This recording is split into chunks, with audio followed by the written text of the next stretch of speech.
Depois das férias de que têm direito, os deputados da Nação santomense abriram a segunda sessão da 10ª legislatura com substituição de alguns deputados e com análise e aprovação do orçamento desta Casa Parlamentar. Mas antes do período da ordem do dia, as bancadas parlamentares fizeram algumas declarações políticas sobre assuntos relevantes do país. O PCD sublinha com enorme preocupação o clima de perseguição política que se está a instalar na nossa administração pública, no momento em que a excessiva partidarização da administração do Estado incomoda até os quadros sem militância partidária que, de alguma forma, nutriam alguma simpatia pelo partido no poder. Como não nos preocupar com as frequentes denúncias dos agricultores em relação ao aumento de casos de roubo nas parcelas agrícolas, o que tem provocado uma enorme desmotivação e o sentimento de abandono por parte dos... Depois das férias de que têm direito, os deputados da Nação santomense abriram a segunda sessão da 10ª legislatura com substituição de alguns deputados e com análise e aprovação do orçamento desta Casa Parlamentar. Mas antes do período da ordem do dia, as bancadas parlamentares fizeram algumas declarações políticas sobre assuntos relevantes do país. O PCD sublinha com enorme preocupação o clima de perseguição política que se está a instalar na nossa administração pública, no momento em que a excessiva e o surto das alergias nas escolas não volte neste regresso às aulas, de modo que os pais e encarregados de educação possam voltar a ter tranquilidade ao mandarem os seus filhos para as escolas. Resta, contudo, por esclarecer o dossiê sobre a construção da nova cidade. Não basta as explicações pouco sérias com que o Primeiro-Ministro nos brindou. Não podemos ter um governo que não honra os acordos ou compromissos assumidos pelo Estado. Isto é gravíssimo. O famoso arroz 13 mil dobras não existe e, para confundir as pessoas, o pouco arroz do donativo do Japão está sendo comercializado nas câmaras distritais, contrariando as regras do mercado livre e promovendo concorrência desleal aos empobrecidos comerciantes que pagam normalmente os seus impostos. A outra parte do arroz tem sido fornecido aos deputados da ADI como forma de minimizar os impactos da aplicação da lei sobre a incompatibilidade dos deputados. Finalmente, o MLSTP não pode deixar de perguntar apenas a título de curiosidade, afinal, o famoso Thunder é ou não pirata?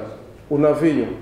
Estamos a poucos dias de dotarmos o país de um instrumento fundamental para qualquer Estado, que é o Orçamento Geral do Estado, e sabemos que todo o país está à espera do mesmo.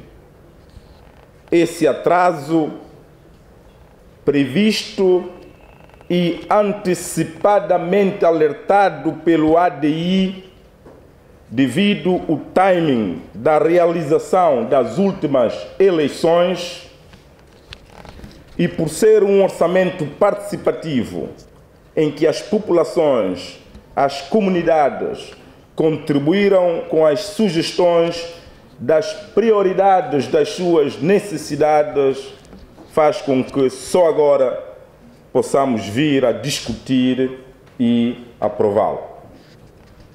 Mas a bancada do ADI aproveita a oportunidade para felicitar o 16º Governo Constitucional, que mesmo sem orçamento já começou as grandes ações com todas as nossas forças do bem e principalmente com a nossa fé em Deus.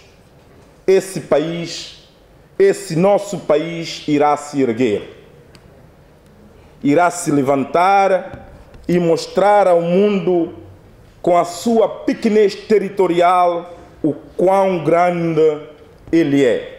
Depois destas declarações, seguiu-se ao momento de análise e votação do orçamento desta Casa Parlamentar, numa altura em que houve alguns deputados que interrogaram a tal análise e votação antes do debate sobre a aprovação do Orçamento Geral do Estado. Do orçamento para o ano 2015, que Vossas Excelências têm em mãos, está fixado em 73.410.850.478 dobras, igual valor para despesas, sendo que 53.775.284.745 dobras para as despesas correntes e 19.640.565.733 dobras para as despesas de capital. Importa referir que, de forma geral, registrou-se uma diminuição de 4,86% em comparação ao orçamento da Assembleia Nacional de 2014. Casa Parlamentar reunida em mais uma sessão plenária. Espera-se agora a análise e votação do Orçamento do Cidadão para 2015.